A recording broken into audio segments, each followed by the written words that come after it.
Billionaire CEO wakes from coma after 5 years. The nurse who saved him is his ex-wife with his twins. After 5 years of silence, his eyes opened, and the first word that came from his lips was my name. Sloan. I froze. The medical chart in my hand suddenly felt impossibly heavy, because the man waking up in that hospital bed was not just another patient. He was Beckett Thorne, billionaire, CEO, and the husband who had shattered my heart into 1,000 pieces before vanishing from my life completely. Sloan. He said it again, his voice rough from years of disuse, his gray eyes struggling to focus in the dim light of the intensive care unit. Is that really you? I should have called for the attending physician. I should have stepped back and let someone else handle this. But I could not move, because looking at me with confusion and something that looked dangerously close to relief was the man I had spent 5 years trying to forget. The man who had no idea that in the room down the hall, I had photos of the 4-year-old twins he did not know existed. His children. Our children. Mr. Thorne. My voice came out steady, professional, betraying none of the chaos erupting inside me. Can you tell me where you are? He blinked slowly, his brow furrowing. I am in a hospital. But why? Why are you in a nurse uniform? Why are you calling me Mr. Thorne? Because that is your name. I moved closer, my training overriding my panic. I need you to stay calm.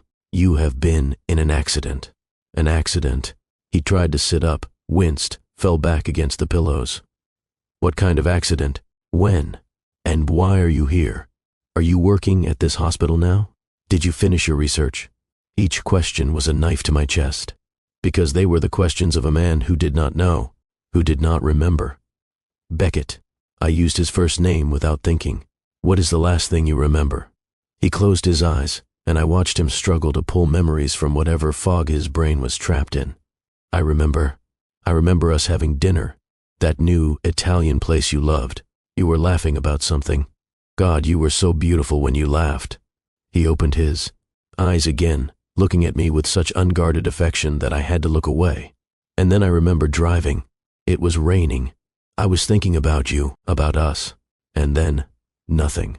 My heart stopped, because I knew exactly when that memory was from. 6 months before he had asked me for a divorce. 6 months before, he had looked at me with ice in his eyes and told me that marrying me had been the biggest mistake of his life. What year do you think it is, Beckett? He told me. And he was wrong by 5 years and 3 months. The man who had destroyed me did not even remember doing it. Have you ever had to save the life of someone who broke your heart? Have you ever stood at the bedside of the person who threw you away like you were nothing, knowing that you hold their survival in your hands?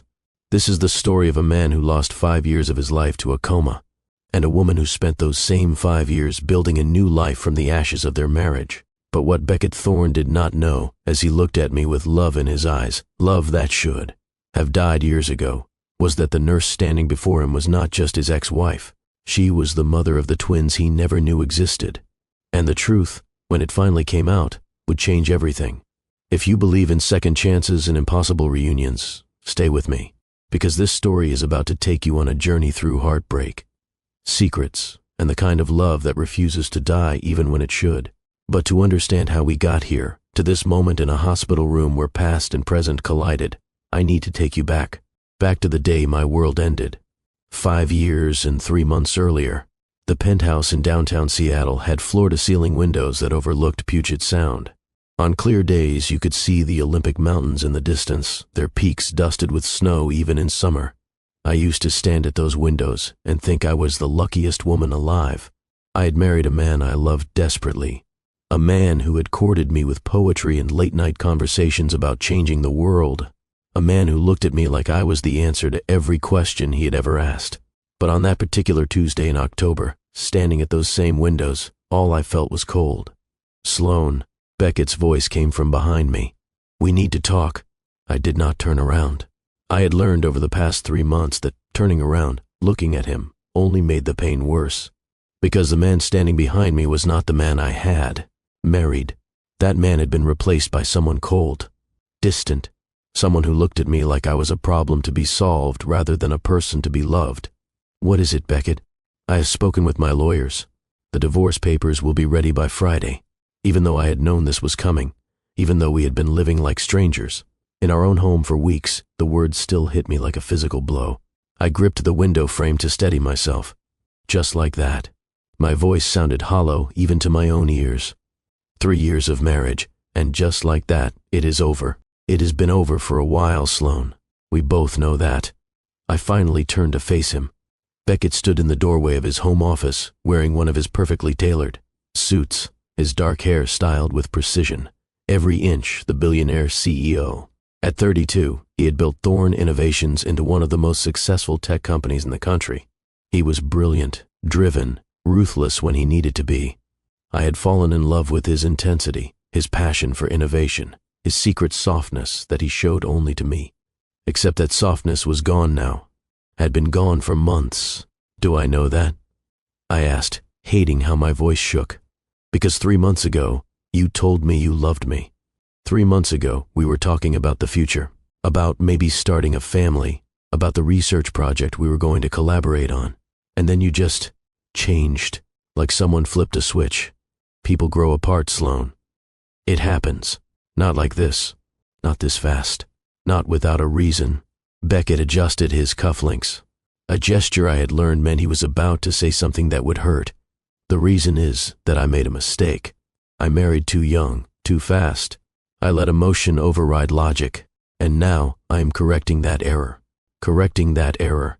I repeated the words, each one tasting like poison. That is what I am to you now. An error? You are a brilliant woman, Sloan. You have your PhD in biomedical engineering. You are talented, intelligent, and you will find someone who can give you what you need. But that someone is not me. And what do I need, Beckett? Since you seem to know me so well, you need someone who can put you first. Someone who is not consumed by building an empire. Someone who wants the same things you want. I want you. I hated how desperate I sounded, but I was past pride. I love you. Whatever has changed, whatever I did wrong, we can fix it. You did not do anything wrong. His voice was flat, emotionless. This is not about you failing. It is about us being fundamentally incompatible. I just did not see it before. Incompatible. 3 months ago, you said I was your perfect match. 3 months ago, I was deluding myself. The cruelty in his tone, the complete dismissal of everything we had built together, finally broke through my desperate hope. I felt something inside me shift. Harden. Fine. My voice came out cold now, matching his energy. If that is how you feel, then fine. I will sign your papers. I will move out. And I will do my best to forget I ever loved you. Something flickered in his eyes. Pain, maybe. Or regret. But it was gone so fast I might have imagined it. I will make sure the settlement is generous. You will be taken care of financially. I do not want your money, Beckett. Take it anyway. You will need time to re-establish your career. Consider it compensation for 3 years of your life. Compensation, as if our marriage had been a job. As if the nights I had held him when he was stressed about the company, the mornings we had stayed in bed, planning our future, the quiet moments of joy and connection had been nothing more than billable hours. Get out. I said it quietly but with steel underneath. Get out of this room. Get out of my sight. And do not pretend you have any decency left. I will have my assistant arrange for movers to pack your things. You can stay with friends or in a hotel. The penthouse is in my name. Of course it is. Everything is in your name, Beckett. The penthouse, the cars, the future we planned. All of it yours. And now you are taking it all back. He had the grace to look uncomfortable. I'm trying to make this as painless as possible. Painless. I laughed, and even I could hear the brittleness in it. You are destroying our marriage, and you want it to be painless. Tell me, Beckett, when did you become so good at lying? I am not lying. I am being honest for the first time in months.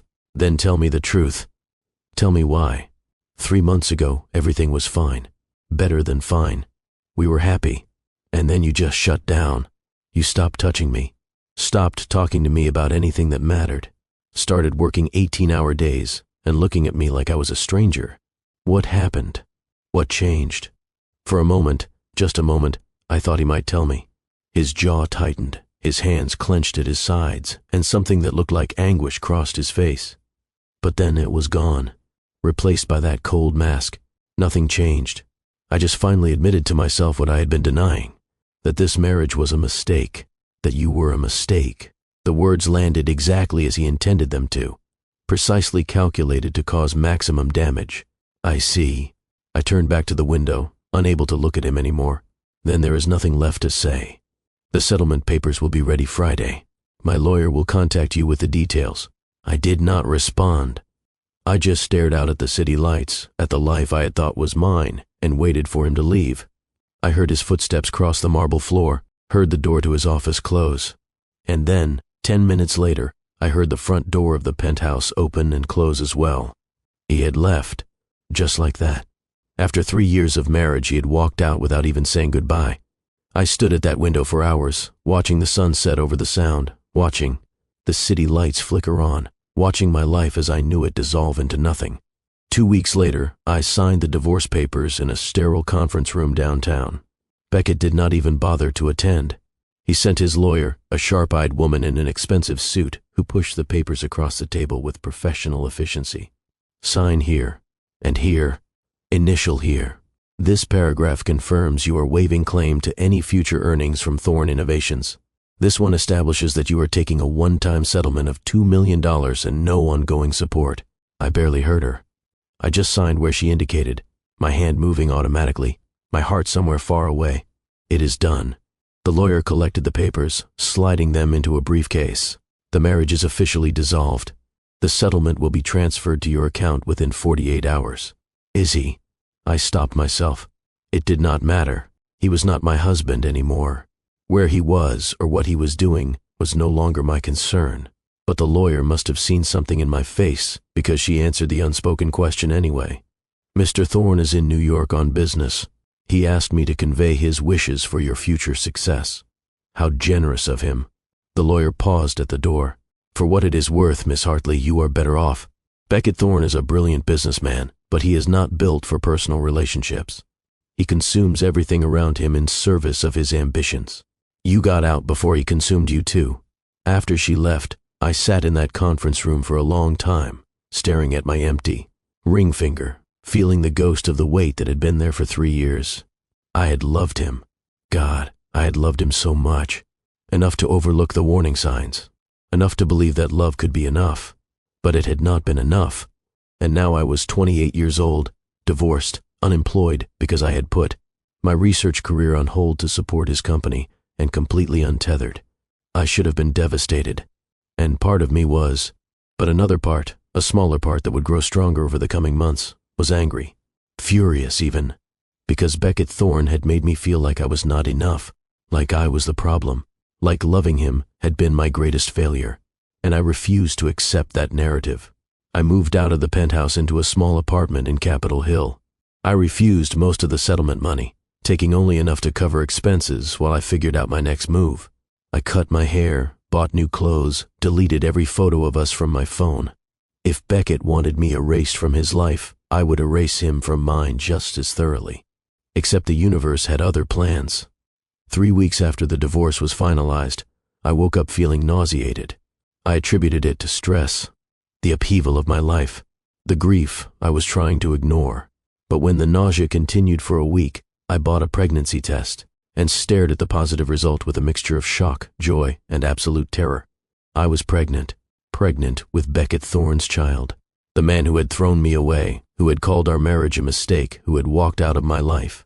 Without looking back, had left me with a piece of himself that I could not simply delete or discard.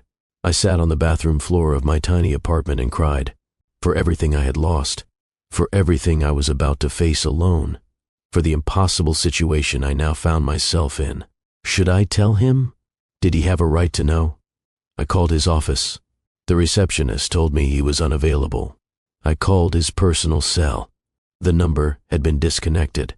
I went to the Thorne Innovations building downtown, was stopped by security, and told that Mr. Thorne was traveling indefinitely and was not taking personal meetings. I even went back to the penthouse, but new owners were already moving in, a young couple with a baby and matching wedding rings.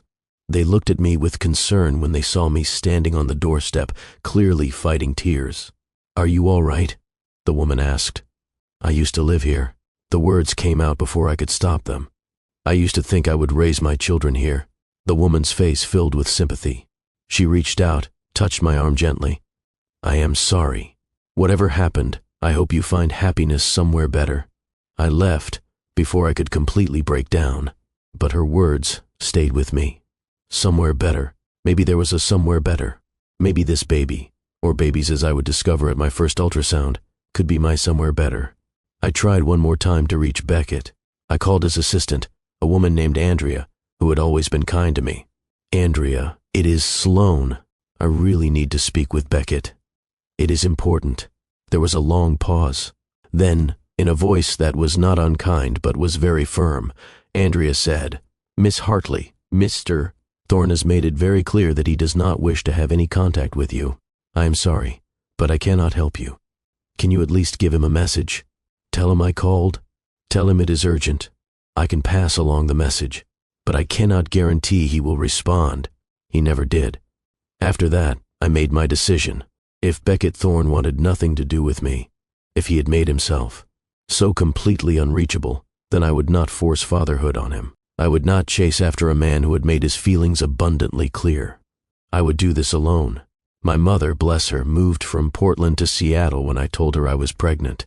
She rented a small apartment 2 blocks from mine and became my support system, my cheerleader, my lifeline. "You are going to be an amazing mother." She told me this constantly, especially on the days when I doubted everything. "And those babies are lucky to have you." Babies. Plural. Because at my 8-week ultrasound, the technician had gone very quiet, moved the wand around my belly, and then smiled. "Well, there is the reason you are so sick. You are having twins." Twins. I had stared at the screen, at the 2 tiny flickering heartbeats, and felt my entire world shift again. Not 1 baby. 2. 2 little lives depending entirely on me. I enrolled in an accelerated nursing program. I had always been interested in medicine, had even considered medical school before choosing biomedical engineering. Nursing felt right, practical, something I could finish before the babies came, something that would provide stability and income. I studied while my belly grew. I took exams between doctor appointments. I completed clinical rotations while dealing with pregnancy complications. And when Jasper and Ruby were born 5 weeks early, tiny and fragile, and perfect, I was 3 weeks away from finishing my certification. My mother was with me in the delivery room. She held my hand through the contractions, wiped my tears, and was the first person besides me to hold my children. "They look like him." She said it softly, not accusingly, as she cradled Jasper in her arms while I held Ruby. "They have his eyes." She was right. Even as newborns, I could see Beckett in their faces. The shape of their eyes, the set of their mouths. They were half him, whether he knew it or not. "Do you regret not telling him?" my mother asked. "Every day," I admitted, but then I remember how he made me feel, how disposable I was to him. And I think these babies deserve better than a father who sees them as obligations. If he ever wants to be part of their lives, it has to be because he chooses them, not because I forced his hand. My mother nodded. "You are stronger than you know, Sloan, and you are going to give these children a beautiful life." I believed her, or at least I tried to. The first year was brutal. Newborn twins, nursing school finals, postpartum depression that I barely acknowledged, financial stress despite the settlement money I had reluctantly accepted. There were nights I sat on the floor of the nursery, surrounded by crying, babies and piles of laundry, and wondered how I was going to survive. But I did survive. More than that, I built a life. I finished my nursing certification when the twins were 2 months old. Started working at Seattle Metropolitan Hospital when they were 4 months old. My mother became their primary caregiver while I worked long shifts, learning everything I could, proving myself in a field that was entirely new to me. "Sloan, you have a gift for this," my supervisor told me after I had been working for 6 months. "You connect with patients in a way most nurses never do. Have you considered specializing?" I had not, but the suggestion planted a seed. I started paying attention to the different departments. Pediatrics called to me because of my children. Oncology moved me because of the courage I witnessed. But it was the neurological intensive care unit that captured my heart. Coma patients, brain injuries, people trapped in their own minds, dependent on others to advocate for them, to believe in their potential to wake up. I understood that kind of trapped. I had spent 3 months of my marriage trapped in confusion, not understanding why the man I loved had turned into a stranger.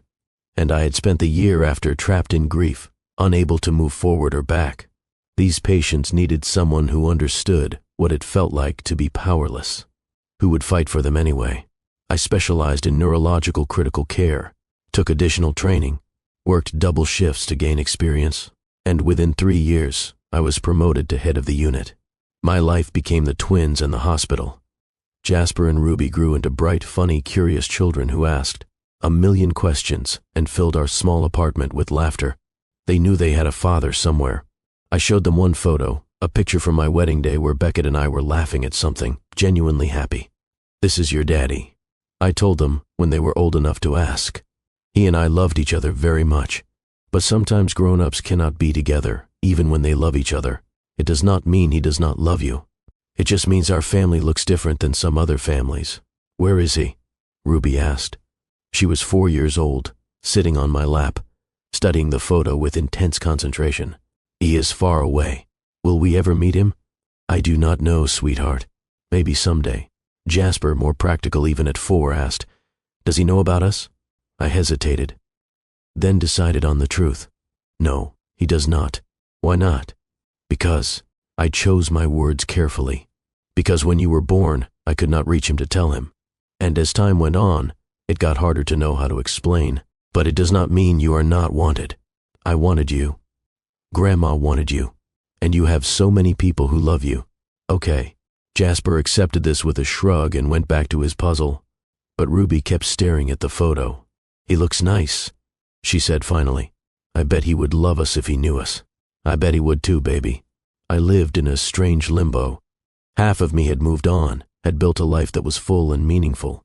But the other half was frozen in time, still waiting for Beckett to come back and explain, to tell me what had happened, to make sense of the senseless. I never dated. I told myself it was because I was too busy, because the twins needed stability, because I was content alone. But the truth was simpler and more painful. I had never stopped loving Beckett Thorne, even after everything, even after the cruelty and the abandonment and the silence. Some part of my heart was still his. I followed news about Thorne Innovations the way some people follow celebrities. The company continued to thrive, launched new products, expanded internationally. But Beckett himself had vanished from public view after our divorce. No more interviews, no more conference appearances, just silence. I told myself I did not care, that his life was no longer my concern. But late at night, when the twins were asleep and the apartment was quiet, I would sometimes look at that wedding photo and wonder what had changed, wonder if he ever thought about me, wonder if he had any idea what he had missed. And then, 3 months after our divorce, Beckett Thorne's car had gone off the road on a rainy night on Highway 20. I did not find out about the accident when it happened. I was not his emergency contact anymore. I was not in his life at all. I only learned about it months later when I saw a brief news article. Billionaire CEO Beckett Thorne remains in coma after tragic accident. The article was short, clinical. It mentioned his company, his achievements, the mysterious single car crash.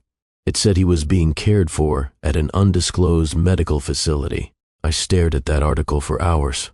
He had been in a coma for months.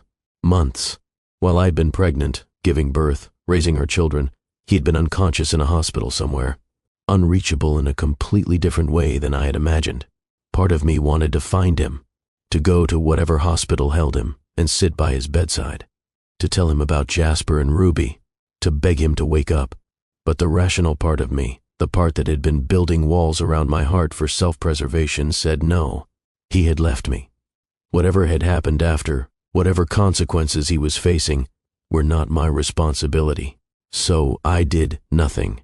I closed the article, went back to my life, and tried very hard not to think about Beckett Thorne lying somewhere, trapped in silence. The universe, it seemed, had a sense of irony, because 5 years later, when Seattle Metropolitan Hospital reorganized its departments and merged several wings, I found myself reviewing patient files for all long-term coma cases that would be transferred to my unit. I was sitting in my office, working through a stack of medical histories when I saw the name. Thorne, Beckett. My coffee mug slipped from my hand, shattering on the floor. Hot liquid spread across the tile, but I could not move, could not breathe, could only stare at that name on the page. He was here, in this hospital, had been here the entire time, just in a different wing. For 5 years, I had been working in the same building where my ex-husband lay in a coma.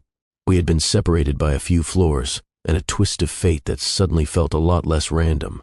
I read through his medical file with shaking hands. The accident report, the initial injuries, the surgeries, the 5 years of stable but unresponsive coma, the notes from various doctors, all saying essentially the same thing: no change. Prognosis uncertain. Family insists on continued care. Family. His mother, according to the records. Beatrice Thorne visited regularly, made all medical decisions, paid for a private room and round-the-clock care. There was no mention of a wife, because of course there was not. I had not been his wife for 5 years. I should have recused myself immediately. Should have told my supervisor about the conflict of interest and asked for the case to be transferred to someone else. But I did not, because I was the best at what I did. And despite everything, despite all the pain and anger and unresolved grief, I could not let Beckett receive anything less than the best care. Also, if I was being honest with myself, I needed to see him. Needed to know if any part of the man I had loved was still in there. So I took his case. The first time I walked into his room, I had to pause in the doorway to steady myself. He was thinner than I remembered. His dark hair had threads of silver now. His face was more angular, aged by 5 years of immobility.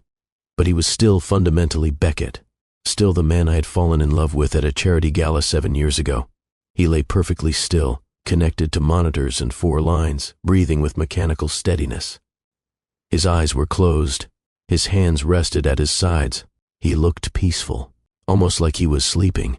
But he was not sleeping. He was trapped, lost somewhere inside his own mind.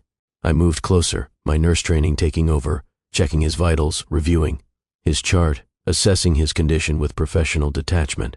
But when I was done with the medical assessment, I did something I did with all my coma patients. I talked to him. "Hello, Beckett." My voice was barely a whisper.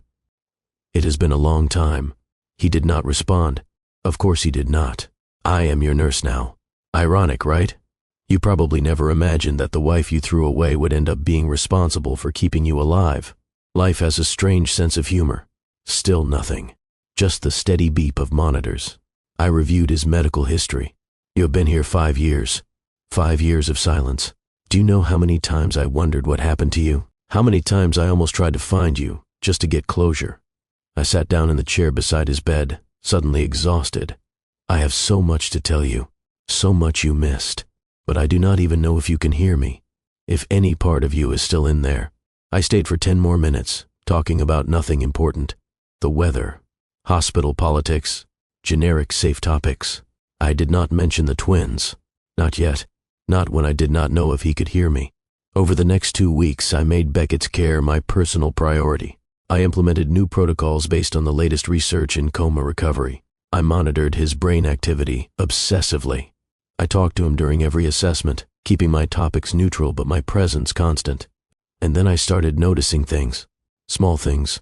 Subtle changes that the previous care team might have missed. His brain activity increased slightly when I spoke. His hand would occasionally twitch, not random spasms, but as if he was trying to respond. His eyes moved beneath his lids more frequently. He was not as deep in the coma as everyone thought. Some part of him was fighting to surface. I increased the stimulation.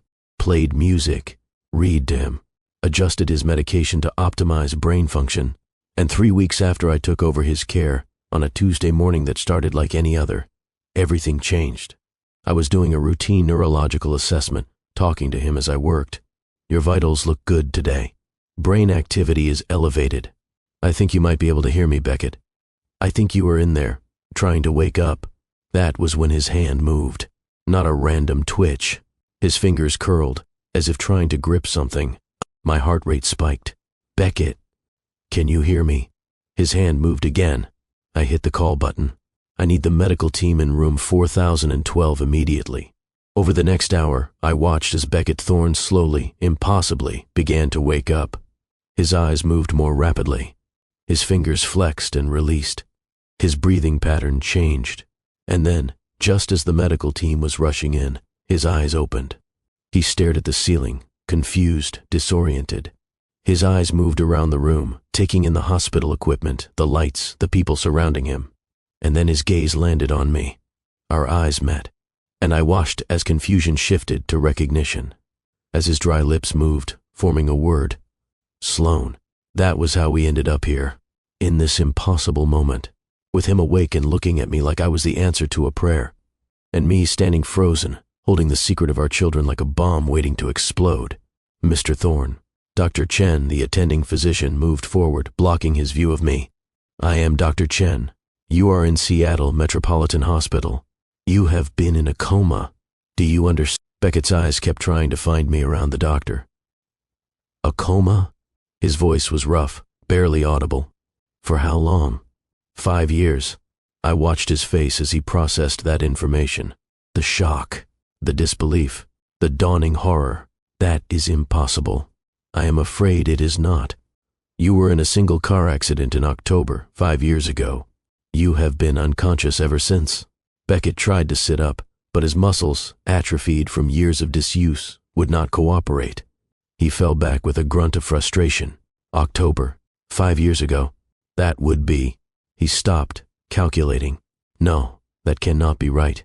I remember. What do you remember? Dr. Chen asked, pulling out a pen light to check his pupils. I remember. Dinner, with Sloan, and driving home, the rain, and then nothing. Dr. Chen glanced at me. He was talking about me, about a dinner that had happened almost 6 years ago, months before our divorce. Mr. Thorne, what year do you think it is? Beckett told him. He was 5 years and 3 months off. I see. Dr. Chen made notes on his chart. You are experiencing some memory loss, which is common after traumatic brain injury and prolonged coma. Do you remember anything after the date you mentioned? Beckett's brow furrowed. He was clearly struggling, trying to pull up memories that would not come. First, no. Just driving. Rain. And then waking up here. He looked around the room again, and this time his gaze locked on me and stayed. Sloan, why are you wearing scrubs? Are you working here? I opened my mouth, not sure what to say, how to explain, but Dr. Chen answered for me. Miss Hartley is your nurse. She is head of our neurological critical care unit and has been overseeing your treatment. My nurse. Beckett looked confused. But you are my wife. The room went very quiet. Dr. Chen looked at me sharply. Miss Hartley? I forced myself to speak. We were married. Past tense. We divorced 5 years and 3 months ago. Divorced. Beckett said the word like it was in a foreign language. That is impossible. We are not divorced. Sloan, what is he talking about? You do not remember. I kept my voice professional, clinical, even though inside I was screaming. You asked me for a divorce 6 months after that dinner, you remember? The papers were finalized 3 months before your accident. No. He shook his head, agitation clear in his face and on the monitors. No, that is not right. I would never. We were happy. We were planning. I love you. Why would I ask for a divorce? Mr. Thorne, you need to calm down. Dr. Chen put a hand on his shoulder. Your heart rate is spiking. Getting upset will not help your recovery. But Beckett was not listening. He was staring at me with desperate confusion. Sloan, please. Tell me what is going on. Tell me the truth. The truth. The truth was complicated and painful and too big for this moment. But before I could figure out what to say, the door burst open, and Beatrice Thorne swept into the room like an ice storm. She was in her late 60s but looked a decade younger, all sharp edges and expensive clothes. Her eyes scanned the room, landed on her son, and filled with tears. Beckett, thank God, you are awake. She moved toward the bed, but then she saw me, and her expression transformed from relief to fury in an instant. What is she doing here? Mother. Beckett looked even more confused. What is going on? Why is everyone acting like Sloan is a stranger? Beatrice's eyes were cold as she looked at me. You did not tell him. Tell me what? Beckett demanded. Will someone please explain what is happening? Beatrice turned to her son, and I saw something almost like satisfaction in her face. She was going to enjoy this. Beckett, that woman is not your wife.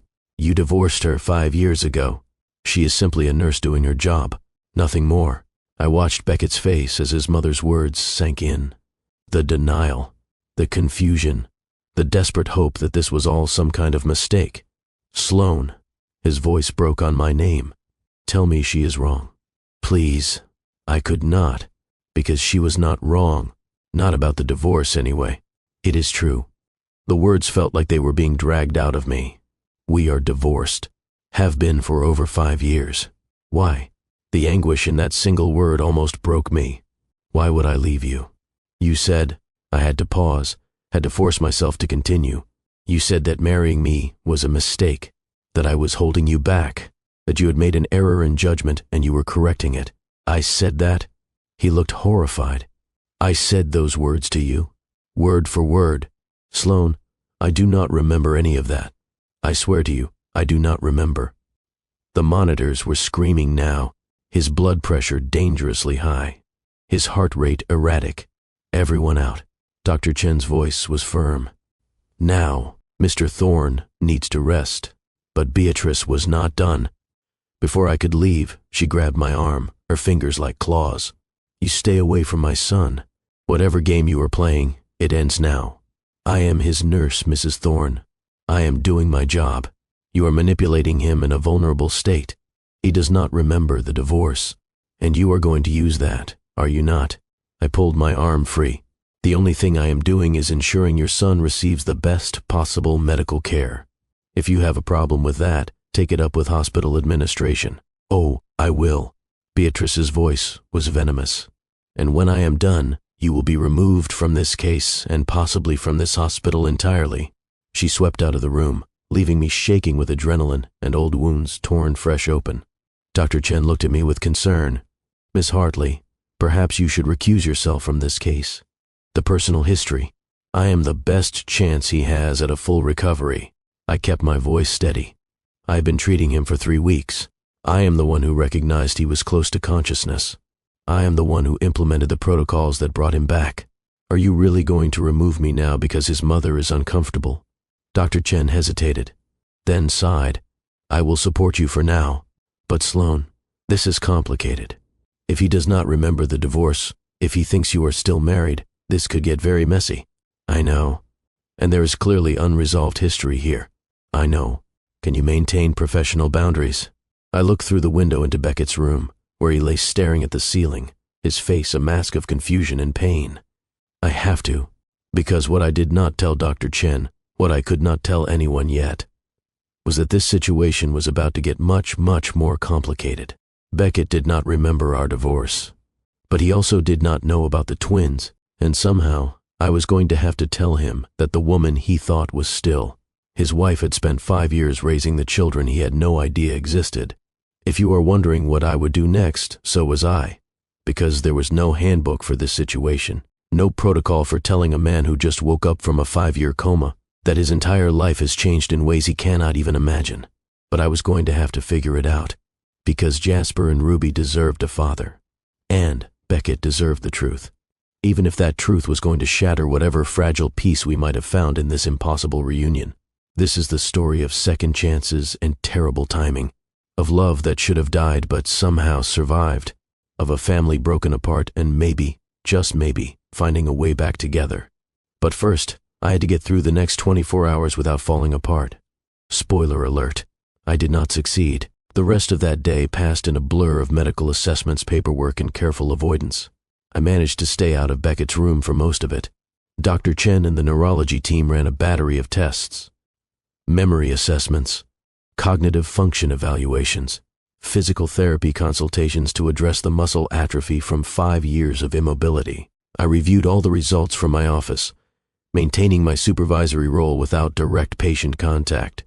The findings were both encouraging and complicated. Physically, Beckett was in remarkable condition for someone who had been comatose for 5 years. His care team had done excellent work preventing bed sores, maintaining muscle tone as much as possible, and keeping his body functional. He would need extensive physical therapy, but Dr. Chen was optimistic about a full recovery. Cognitively, the news was more complex. Beckett's intelligence was intact. His problem-solving skills, his ability to process new information, his analytical thinking, all of it was functioning normally, but his memory had significant gaps. He remembered his childhood clearly. his education, building Thorn Innovations from the ground up, meeting me at that charity gala, our courtship, our wedding, the first 2.5 years of our marriage, and then nothing, a complete blank from about 6 months before I filed for divorce until the moment he woke up in that hospital bed. 5 years and 9 months of his life, gone. Dr. Chen came to my office late that afternoon with the full neurological report, retrograde amnesia affecting a specific period. He sat across from my desk, looking as tired as I felt. It is unusual but not unheard of in cases of severe traumatic brain injury. The memories might return over time, or they might not, so he might never remember asking me for a divorce. Possibly. Dr. Chen studied me carefully. How do you want to handle this, Sloan? From a medical standpoint, forcing memories or confronting him with traumatic information could impede his recovery. The brain needs time to heal. Stress can cause setbacks or even trigger another medical event. So you are saying I should lie to him? Pretend we are still married? I am saying you should be careful about how much truth you give him at once. He has already learned that he lost 5 years of his life. That is traumatic enough. Adding more shock to his system right now could be dangerous. I thought about Jasper and Ruby at home with my mother, about the conversation I was going to have with them tonight, about how to explain that their father was awake but did not know they existed. What about his mother? I asked. She's going to push for me to be removed from his care. I have already spoken with administration. Given your expertise and the fact that you are the reason Mr. Thorne regained consciousness, they are supporting your continued involvement in his care. However, Dr. Chen paused. Mrs. Thorne has requested a meeting tomorrow morning with you, me, and the hospital administrator. She wants to discuss the situation. Of course she does. Can you handle that? I have been handling Beatrice Thorne's disapproval since the day I married her son. I can handle one more meeting. After Dr. Chen left, I sat in my office staring at the family photo on my desk. Me, Jasper, and Ruby at the zoo last summer. All of us laughing at the penguins. My babies with Beckett's eyes and Beckett's smile, living a life their father knew nothing about. I picked up my phone and called my mother. How are the twins? I asked when she answered. Wonderful as always. Ruby painted you a picture of a butterfly. Jasper built a tower out of blocks that is taller than he is. They want to know when you are coming home. Soon. I hesitated. Mom, I need to tell you something. I heard the shift in her tone. What happened? Beckett is awake. Silence on the other end of the line. Then quietly, oh, Sloan. He woke up this morning. And Mom, he does not remember the divorce. He thinks we are still married. My mother, who had held me together through the worst moments of my life, who had sacrificed her retirement to help. Me, raised the twins, who had never once judged me for the choices I made, said exactly what I needed to hear. What do you need? I felt tears threatening for the first time all day. I need to figure out how to tell him about Jasper and Ruby, and I need to do it in a way that does not destroy him, or confuse them, or make everything impossibly worse than it already is. When are you going to tell him? I do not know. His doctors say I should wait, that too much information too fast could harm his recovery. But how can I not tell him? Those are his children. Then you tell him when the time is right. You trust your instincts, sweetheart. They have not failed you yet. After we hung up, I sat in the growing darkness of my office and tried to figure out what right looked like in this situation. But before I could come to any conclusions, there was a knock on my door. Come in. The door opened, and Beckett wheeled himself into my office in a hospital wheelchair. He looked terrible, exhausted, pale, shaking slightly from the exertion of moving himself, but his eyes were determined. You should be resting. I stood up automatically, my nurse instincts overriding everything else. You have been awake for less than 12 hours. Your body has been through massive trauma. I needed to see you. His voice was still rough, but stronger than this morning. Without my mother, without the doctors, just us. Beckett, please, Sloan, just 5 minutes. I need to understand what happened. I should have said no. Should have called for an orderly to take him back to his room. Should have maintained professional boundaries. But I had loved this man once, loved him enough to marry him, to plan a future with him, to be destroyed when he left. And looking at him now, vulnerable and confused and so obviously struggling, I could not bring myself to turn him away. 5 minutes. I sat back down behind my desk, putting furniture between us as a barrier. What do you want to know? Everything. He wheeled closer, stopping on the other side of my desk. I want to know why I would divorce you. What happened in those months I cannot remember. I want to know why I am here, what the accident was, why I was in a coma for 5 years. I want to know. He paused, and something that looked like fear crossed his face. I want to know if you hate me. The question caught me off guard. Do I hate you? You would have every right to. If I said the things my mother told me, I said. If I divorced you for no reason, you would be justified in hating me. I considered lying. It would have been easier. But he had asked for truth, and something in me needed to give it to him. I did hate you.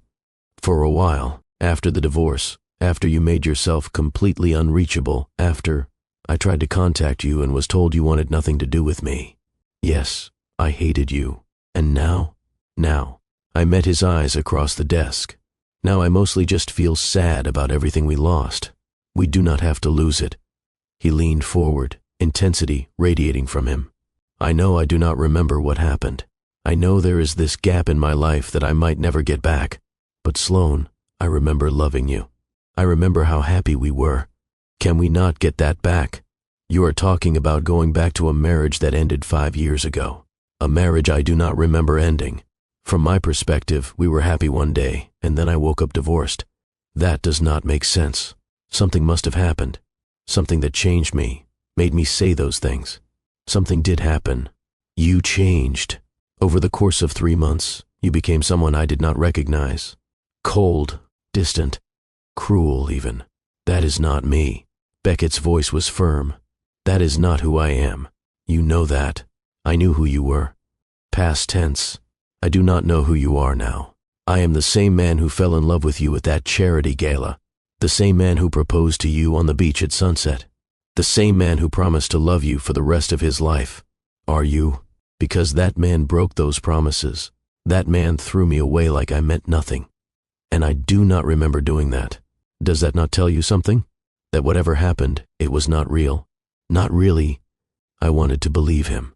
God, some part of me that had never stopped loving him, wanted desperately to believe that there was an explanation, that the cruel things he had said were not the truth. But I had lived through too much, survived too much, to simply accept easy answers. Even if you are right, even if something made you act that way, even if the divorce was some kind of mistake, we cannot simply undo 5 years, Beckett. Too much has changed. Then tell me what changed. Help me understand. This was it. The moment where I could tell him about Jasper and Ruby, where I could explain that the biggest change of all was 2 4-year-old children sleeping in my apartment right now. But Dr. Chen's warning echoed in my mind. Too much too fast could harm his recovery. And beyond that, I had to think about the twins. They deserved better than to be dropped into their father's life as a shocking revelation. They deserved a father who was ready for them, who wanted them, not one who was still trying to figure out his own life. I changed. I said instead. I had to rebuild myself from scratch after our marriage ended. I had to figure out who I was without you. And I became someone different, stronger, maybe, definitely more independent. I do not need someone to take care of me anymore. I never wanted to take care of you like you were helpless. Beckett's voice was quiet. I wanted to be your partner, your equal. You were, until you were not. Let me be that again. Let me prove that whatever happened, whoever I became, I can be better. I can be the man you fell in love with. You cannot just decide that, Beckett. Trust is not something you can demand. It has to be earned. Then let me earn it. We stared at each other across my desk. The air between us felt electric, charged with 5 years of unresolved emotion. Your 5 minutes are up, I said finally. You need to get back to your room before you exhaust yourself. Sloan, please. I could not keep the weariness out of my voice. I have been awake for 16 hours. I just watched my ex-husband wake up from a 5-year coma and look at me like no time has passed at all. I am running on empty here. I need you to go. He studied my face for a long moment, then nodded slowly. Okay, I will go. But this conversation is not over. Yes, it is. We have nothing more to discuss beyond your medical care. We have everything to discuss.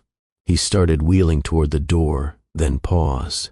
Sloan, I do not know what I did to you in those missing months, but I know that I loved you more than anything in the world, and I do not believe that could just disappear, even if I cannot remember it. So, I am not giving up on us, on the possibility that we could find our way back to each other. There is no us anymore. Maybe not yet, but there could be.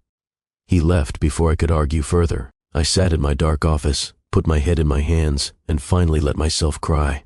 For everything we had been, for everything we had lost, for the impossible situation I now found myself in, and for the fact that some traitorous part of my heart had skipped when he said he was not giving up on us. I drove home an hour later, exhausted and emotionally wrung out. My mother took one look at my face and pulled me into a hug. That bad? Worse. I leaned into her embrace, grateful for her steady presence.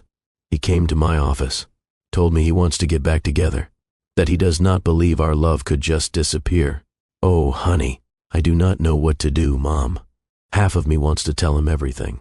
About the twins, about what really happened, about all of it. But the other half is terrified. What if knowing about Jasper and Ruby is the only reason he wants me back? What if he cannot actually remember loving me and is just going through the motions? Those are valid fears. And what if I tell him and he rejects them? Or worse, what if he wants them but not me? What if this turns into some custody battle where I lose my children because he has unlimited resources and I am just a nurse who kept their existence secret? Sloan, breathe. My mother pulled back, holding me by the shoulders. You are catastrophizing. Let's focus on what we know. Beckett is awake. He does not remember the divorce. He thinks he still loves you. Those are facts. Everything else is speculation. But I have to tell him about the twins. Yes, you do. But it does not have to be tonight or even tomorrow. You can take time to figure out the right way to do it. Time to let him recover enough to handle the information. Time to prepare Jasper and Ruby for meeting their father properly. I nodded, trying to calm the panic swirling in my chest. You are right. I feel like I am standing on the edge of a cliff, and one wrong move will send everything crashing down. Then we will be careful about where you step. My mother smiled gently. You have navigated impossible situations before. You will navigate this one too. Mommy, a small voice called from the hallway. I turned to see Ruby standing there in her pajamas, her curly dark hair a mess around her face, clutching her stuffed bunny. Hey baby. I went to her, scooping her up, even though she was getting too big for it. What are you doing up? Could not sleep. She wrapped her arms around my neck. I had a dream about the daddy in the picture. My heart stuttered. What kind of dream? He was smiling at me, and he said he wanted to meet me and Jasper. Ruby pulled back to look at my face with those gray eyes that were so much like Beckett's it hurt. Do you think he really does want to meet us?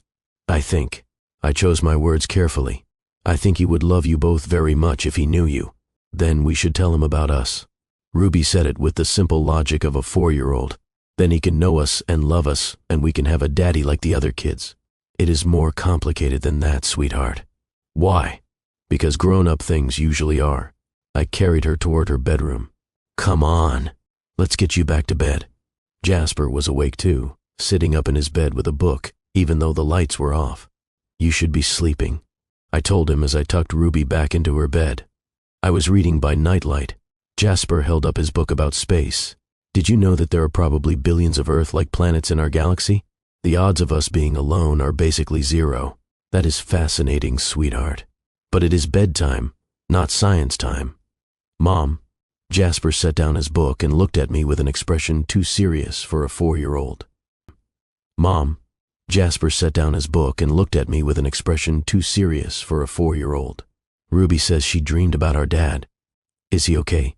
I froze. Why do you ask that? Because you have been sad lately.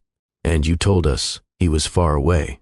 But sometimes when people are far away and you are sad about them, it means they are sick or hurt or, he paused, or dead. He is not dead. I sat on the edge of his bed, smoothing his dark hair back from his forehead. But he has been very sick for a long time. Can we help him get better? If we sent him a picture or a card or something? Maybe. I did not have the energy to explain that their father had no idea they existed. That would be a very nice thing to do. I could draw him a picture. Ruby offered from her bed. Of our family. That would be beautiful, baby. After I finally got them settled and asleep, I returned to the living room where my mother was making tea. They are asking about him more. She handed me a mug. Ruby's dream. Jasper's questions. It is like they know something is shifting. Children are perceptive that way. What are you going to tell them? I sank onto the couch, wrapping my hands around the warm mug. The truth. Soon. I just need to figure out how. And Beckett? When are you telling him? I do not know. The doctors say to wait, to let him recover, but every day I do not tell him feels like another lie. My mother sat beside me. Can I give you some advice? Always. Stop trying to protect everyone else. Stop worrying about his recovery and his mother's reaction and the twins' feelings and what the hospital will think. For once, think about what you need. What would make this situation bearable for you? I thought about it, really thought about it. I need to know if his feelings are real. I said finally, not just residual emotion from memories, not just guilt over the divorce he does not remember. I need to know if he could actually love me as I am now, not as I was 5 years ago. Then that is what you figure out first, before you tell him about the twins, before you make any decisions about the future. You figure out if there is anything real left between you. And if there is not, then you tell him he has children, you work out a CO parenting arrangement, and you move on with your life.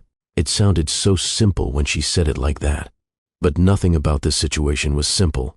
The next morning, I arrived at the hospital to find Beatrice Thorne already in the administrator's office. The meeting was exactly as hostile as I expected. Miss Hartley. Beatrice's voice was ice. I have been reviewing the timeline of my son's care. It seems quite coincidental that he woke up shortly after you took over his case. Coincidental? I kept my voice professional. Or the result of updated treatment protocols and intensive neurological stimulation based on current research. Research you just happened to implement on your ex-husband. I implement cutting-edge treatments on all my patients, Mrs. Thorne. That is why I am head of this department. The hospital administrator, a woman named Patricia Reeves, intervened. Mrs. Thorne, I understand your concerns, but the fact remains that Miss Hartley's interventions resulted in your son regaining consciousness. That is a positive outcome. I want her removed from his care. Beatrice's tone left no room for argument. There is a clear conflict of interest. She could manipulate him in his vulnerable state. How exactly do you think I would manipulate him? I could not keep the edge out of my voice. He knows we are divorced. He knows I am his nurse. What manipulation do you imagine is happening? You could use his memory loss against him. Make him believe things that are not true. Take advantage of his confusion. To what end? I do not want his money. I do not want his company. I do not want anything from him except for him to recover fully. Then why are you still in his life at all? Beatrice leaned forward, her eyes hard. You have had 5 years to move on. Why not let someone without personal history treat him? Because I am the best. I matched her intensity. Because I care about my patients' outcomes more than my own comfort. And because despite our history, I would never let Beckett receive substandard care if I could prevent it. How noble. The sarcasm was thick. And what happens when he remembers the divorce? When he remembers why he left you? The words stung as she intended them to, but I kept my expression neutral. Then he will have his memories back, which is the goal of treatment. Patricia Reeves cleared her throat. I have reviewed this situation from all angles. While unusual, there is no policy violation in Miss Hartley continuing to treat Mr. Thorne. She disclosed a prior relationship to her supervisor. She has maintained professional boundaries, and her results speak for themselves. This is unacceptable. Beatrice stood abruptly. I will be speaking to the board of directors. That is your right. Patricia's voice remained calm. But until and unless they overrule this decision, Miss Hartley remains on the case. After Beatrice stormed out, Patricia looked at me with sympathy. That woman is a piece of work. She has never liked me. Not when I was married to her son. Certainly not now. Can you handle this, Sloane? Professionally and personally? I do not have a choice. Beckett deserves the best care possible, and that is what I am going to give him. What I did not say was that Beatrice's words had hit a nerve. What happens when he remembers why he left you? Because I did not know why. That was the question that had haunted me for 5 years. What had I done wrong? What had been so terrible about me that it made him stop loving me? And if his memories came back, would I finally get my answer? Or would the not knowing have been better? I spent the rest of the morning reviewing Beckett's progress with the physical therapy team. His first session had gone well. He was weak, his muscles atrophied from disuse, but his determination was evident. He is pushing himself too hard. The lead physical therapist told me, trying to do too much too fast. I had to physically stop him from attempting to stand unsupported. That sounds like him. Stubbornness was one of Beckett's defining traits. Can you talk to him? As his nurse? He might listen to you. I doubt that, but I will try. I found him in his room that afternoon, frustrated and clearly in pain, trying to use resistance bands on his own. You are supposed to have supervision for physical therapy. I stood in the doorway, crossing my arms. He looked up, and despite everything, my heart stuttered at the way his face lit up when he saw me. I'm just trying to speed up the process. By injuring yourself? That is counterproductive. I cannot just lie here doing nothing. He set down the bands with visible reluctance. I have lost 5 years, Sloan. 5 years of my life, my company, everything. I need to get strong enough to take back control. You will, but recovery takes time. Pushing too hard will only set you back. I do not have time. He ran a hand through his hair in frustration. My company has been running without me for 5 years. God knows what state it is in. I need to get out of this bed, out of this hospital, back to my life. Your life will still be there after you recover properly. Your health has to come first. Easy for you to say. You have not lost years of your life to unconsciousness. The words were sharp, frustrated, and they hit harder than he probably intended. You are right, I said quietly. I have not been in a coma, but I have lost things too, Beckett. We all have.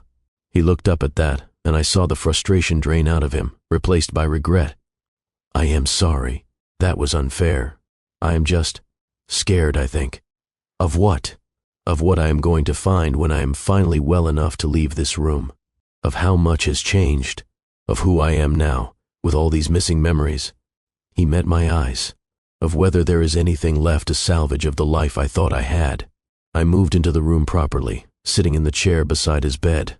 I maintained professional distance, but something in his vulnerability made me want to offer comfort. Change is not always bad. Sometimes the life we lose was not the life we were meant to have anyway. Is that what happened with us? He asked quietly. I was not meant to have you. I do not know. I was honest. Maybe we were meant to have the time we had. Maybe we were meant to teach each other. Maybe there is no grand cosmic plan, and sometimes things just fall apart. I do not believe that. What do you believe? He looked at me with an intensity that reminded me of the man I had fallen in love with. I believe that some connections transcend time and memory. I believe that what we had was real, even if I cannot remember all of it. And I believe that you would not be here, taking care of me despite everything, if there was not still something between us. I am here because it is my job. Is it? Or is there more to it than that? I could have lied, should have lied, but his eyes held mine, and I found myself telling a truth I had not fully admitted to myself. I do not know. Maybe there is a part of me that never fully let go, but that does not change the facts, Beckett. You hurt me, deeply, and I do not know if I can trust you not to do it again. What if I could prove I would not? How? You do not even remember what you did the first time. Then help me remember. Tell me what happened. All of it. Maybe if I understand, I can make sure it never happens again. This was my opening, the moment where I could tell him everything, about the cruelty of those last months, about the pregnancy, about Jasper and Ruby. But his physical therapist's words echoed in my mind. He is pushing too hard, too fast, and I realized that Beckett approached everything in his life the same way, with intensity, with the need for immediate results, with no patience for the slow, steady work of healing. Maybe that was what had broken us the first time. His inability to just be patient, to let things unfold naturally. Not yet, I said finally. You need to focus on your physical recovery first. When you are stronger, when you are out of immediate medical danger, then we can talk about the past. But Sloan, that is my condition, Beckett. You want me to help you understand? Then prove you can take care of yourself first. Prove you can be patient. Prove that you are not just going to burn yourself out trying to fix everything at once. He studied me for a long moment, then nodded slowly. Okay, I will do it your way. I will be patient. Good. But Sloan? His voice stopped me as I stood to leave. I meant what I said last night. I am not giving up on us. There is no us to give up on. Not yet. He smiled, and it was the smile I remembered from before everything fell apart. But there could be. After I left his room, I leaned against the wall in the hallway and took a shaky breath. This was dangerous. Every conversation with him pulled me further into the past, made me remember what we had been, made me hope for things that were probably impossible. But hope was dangerous when you had children to protect. I needed to tell him about Jasper and Ruby. Soon. Before this got any more complicated. Before I started to believe that second chances were actually possible. My phone buzzed with a text from my mother. Ruby wants to know if she can bring you lunch at the hospital. I told her you were too busy, but she is very persistent. I smiled despite everything. Tell her maybe this weekend, and that I love her and Jasper more than anything. She says she loves you to the moon and back. Jasper says he loves you to the edge of the observable universe, which is apparently more impressive. Those were my children. Ruby, with her heart on her sleeve. Jasper, with his need to quantify everything. Beckett's children. The children he had no idea existed. And every day I waited to tell him felt like a betrayal. Of him. Of them. Of the possibility of any kind of honest future. That night, I made a decision. I would tell him. This weekend, I would bring the twins to the hospital, introduce them as my children, and let the truth unfold from there. It would be messy, complicated, probably painful for everyone involved, but it was time. Past time, because whatever else happened, Jasper and Ruby deserved to know their father. And Beckett deserved to know the incredible children he had helped create, even if the truth destroyed any chance of us finding our way back to each other, even if it meant opening myself up to more heartbreak. The truth had to come out, and I was running out of time to control how it did. But the universe, as I was learning, had its own timeline, and it did not care about my carefully laid plans. The next morning, I arrived at the hospital with a renewed sense of purpose. I would focus on Beckett's medical care for the next few days, get him stabilized, stronger, prepared. And then this weekend, I would bring the twins. I had it all planned out. What I would say, how I would introduce them. The careful way I would explain that yes, these were his children, and no, I had not deliberately kept them from him. I had rehearsed the conversation in my head a dozen times during the sleepless night. But when I walked onto the neurological floor that Thursday morning, I knew immediately something was wrong. 3 nurses were clustered around the nurses' station, speaking in hushed, urgent tones. They looked up when they saw me, and their expressions were guilty. Caught. What happened? I asked, my stomach dropping.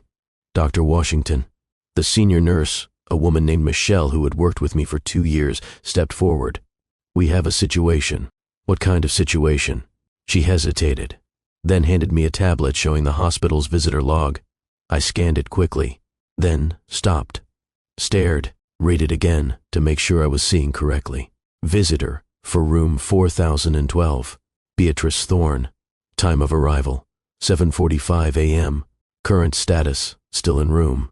And beneath that, a second entry. Visitors for room 4012. 2 minors, names Jasper Hartley and Ruby Hartley. Accompanied by adult Catherine Hartley. Time of arrival, 8:15 a.m. Current status, still in room. The tablet nearly slipped from my hands. My mother had brought the twins to the hospital. They were in Beckett's room, right now. I did not plan this, Michelle said quickly, seeing my face. Your mother showed up with the children, said they had an appointment to see you, and asked if they could wait in the family lounge. We did not think anything of it. But then about 10 minutes ago, the little girl asked to use the restroom. Your mother took both kids, and somehow they ended up in Mr. Thorne's room. Somehow, I repeated, my voice hollow, and my mother is in there with them. Michelle looked apologetic. By the time we realized what happened, they had already been in there for 5 minutes. We did not want to cause a scene. I was already moving, walking fast toward Beckett's room, my heart pounding so hard I could hear it in my ears. This was not how it was supposed to happen. I had planned to prepare everyone, to control the narrative, to make sure the twins were ready, and Beckett was strong enough, and the revelation happened in a way that would not traumatize everyone involved. But life, apparently, did not care about my plans. I reached Beckett's room and paused outside the door. Through the window, I could see them. Ruby was standing beside Beckett's bed, showing him her stuffed bunny and chattering away with the fearless enthusiasm she brought to everything. Jasper stood slightly behind her, quieter but clearly interested, watching Beckett with analytical intensity. Beckett was sitting up in bed, looking between the two children with an expression I could not quite read.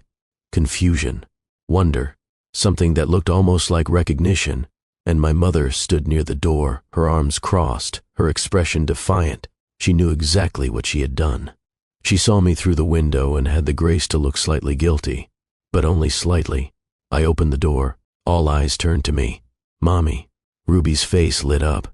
"Look, we found your friend from the hospital, and he likes Hoppy." She held up her bunny as evidence. I could not speak, could not move, could only stand there as my carefully constructed plans crumbled around me. Beckett was staring at me, then at the children, then back at me. I watched him process the similarities. Ruby's eyes, Jasper's bone structure, the way they both had his dark hair and his expressions. Sloan, his voice was careful, controlled, but I could hear the emotion underneath. "Who are these children?" My mother stepped forward before I could respond. "I am Catherine Hartley, Sloan's mother, and these are her children, Jasper and Ruby." "Your children," Beckett repeated, his eyes never leaving my face. "You have children." It was not a question, but it demanded an answer anyway. "Yes." "How old are they?" Ruby, always helpful, answered before I could. "We are 4, almost 5. Our birthday is in 3 months." I watched Beckett do the math, watched the exact moment the timeline clicked into place. 4 years old. His voice was very quiet, which would make them born approximately. He stopped, looked at me with something that might have been hope or might have been accusation. 9 months after our divorce. The room was silent. Even Ruby, who usually filled every silence with chatter, seemed to sense the weight of the moment. "Mom," I turned to my mother, keeping my voice level. "Can you please take Jasper and Ruby to the cafeteria? Get them some hot chocolate." "Sloan," my mother's voice held a warning. "Please." She studied my face for a long moment, then nodded. "Come on, you two. Let's give your mom and Mr. Thorne some time to talk." "But I wanted to show him my picture," Ruby protested. "You can show him later, sweetheart." My mother took Ruby's hand, then Jasper's. "Say goodbye for now."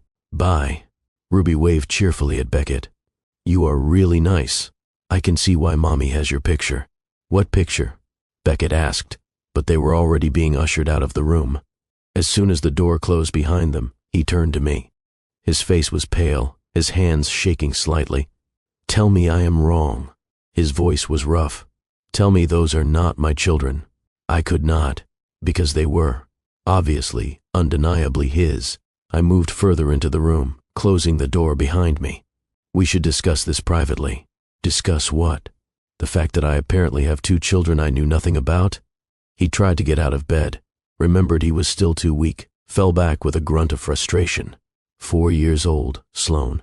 They are 4 years old, which means you were pregnant when we divorced." "Yes. And you never told me." I tried. "Try harder." The sharpness in his voice was the first real anger I had heard from him since he woke up. "I called your office. Your personal number was disconnected. I went to the penthouse. You were gone.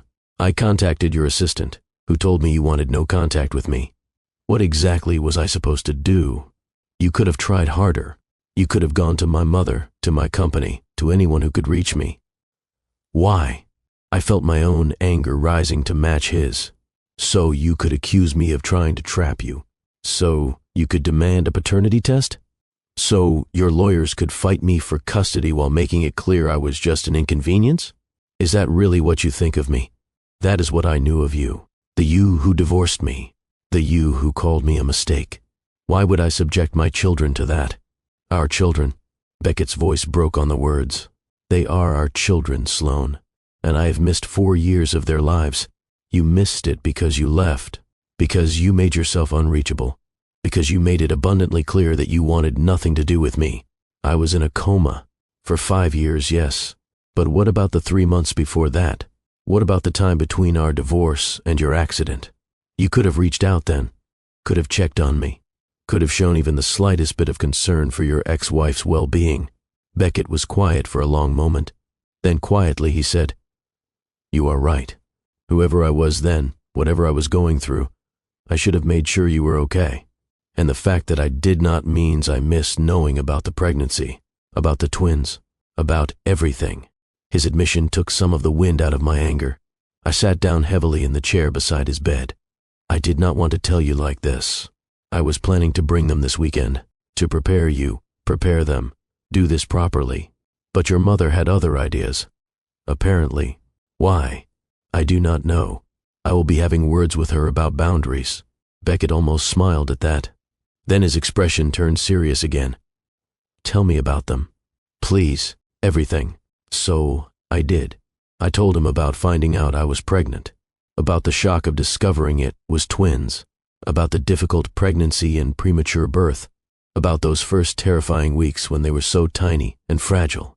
I told him about Jasper's first word, book, and Ruby's first word, color, about how Jasper loved puzzles and building things, how he had his father, his analytical mind and ability to focus for hours on a problem, about how Ruby was an artist, how she saw the world in terms of emotions and colors, how she was fiercely protective of her brother and had a tender heart that broke over injured birds and sad stories. I told him about their personalities. Jasper, serious and thoughtful, always asking questions about how things worked. Ruby, spontaneous and joyful, making friends with everyone she met. Beckett listened to all of it with an intensity that reminded me of why I had fallen in love with him in the first place. When I finally finished, there were tears on his face. "I missed all of that," he said quietly. "Their first steps, their first words, all of it. Yes. And whose fault is that really?" His voice was not accusatory, just sad. "Yours for not trying harder to reach me, or mine for making myself unreachable in the first place. I think I chose my words carefully. I think we both made choices based on the information we had at the time. I thought you did not want me. You do not remember what you wanted. And 2 children paid the price for our failure to communicate. Can I?" He hesitated. "Can I be their father now? Is it too late?" The question broke my heart a little. It is not too late. But Beckett, you cannot just decide to be a father. It is not a role you step into overnight. They do not know you. You do not know them. Building that relationship will take time. Patience. I have time now. I am not going anywhere. You are still recovering from a 5-year coma. You have a company to rebuild, a life to figure out. You cannot just add fatherhood to that list like it is another item on your agenda. Then what do you suggest? I suggest. I took a deep breath. I suggest we take this slowly. You spend time with them, in supervised visits. You get to know them. They get to know you. We see how they respond, and we build from there. Like I am a stranger asking for visitation rights. You are a stranger to them, Beckett, and they are strangers to you. That is the reality. He closed his eyes, pain evident on his face. This is not how I imagined finding out I was a father. How did you imagine it? I used to think about it sometimes. When we were married, what it would be like when you got pregnant. I imagined being there for the ultrasound, feeling the baby kick, being in the delivery room, holding our child for the first time. He opened his eyes. I imagined we would do it together. We would have, if you had not left. But I do not remember leaving. From my perspective, we were planning a future, and then I woke up and it was all gone. Everything, including 4 years with my children. I know. And I am sorry. I am sorry you lost those years. But I cannot change what happened. I can only move forward. Then let me move forward with you. Let me be part of their lives, part of your life. Beckett, I know you do not trust me. I know I have no right to ask for anything from you. But Sloan, those children deserve a father, and I want to be that for them. I want to be there for everything I have already missed. Please, give me that chance. Before I could answer, there was a knock on the door. My mother opened it without waiting for permission. Sorry to interrupt, but Ruby is asking when she can come back and show Beckett her picture. And Jasper wants to know if... She paused, reading from a note. If Mr. Thorne is interested in discussing the potential applications of artificial intelligence in renewable energy infrastructure. Beckett blinked. He is 4.5. my mother said proudly, and reading at a second-grade level. Beckett looked at me with wonder. He sounds amazing. He is. Can I see them again? Please. I promise I will not overwhelm them. I need to see them. I looked at my mother, who shrugged as if to say, the damage is already done. Okay. But we are going to have a conversation first. I turned to Beckett. You are going to meet them as Mommy's friend, not as their father. Not yet. But Sloan, not yet. They need time to adjust to the idea, and you need time to prove you are ready for this responsibility. He wanted to argue. I could see it in his face, but he nodded. Okay, your terms. Good. I went to the door, where my mother waited with barely concealed satisfaction at her meddling. Mom, can you bring them back? Already ahead of you. She stepped aside, revealing Jasper and Ruby in the hallway, both holding cups of hot chocolate. They came back into the room with a child's easy acceptance of strange situations. Ruby immediately went to Beckett's bedside and started showing him the picture she had drawn. A family portrait, 4 stick figures holding hands. This is me. She pointed to a figure with curly hair. And this is Jasper. He is the one with the serious face. And this is Mommy. She has a big heart because she loves us so much. And this is you. Me? Beckett's voice was rough.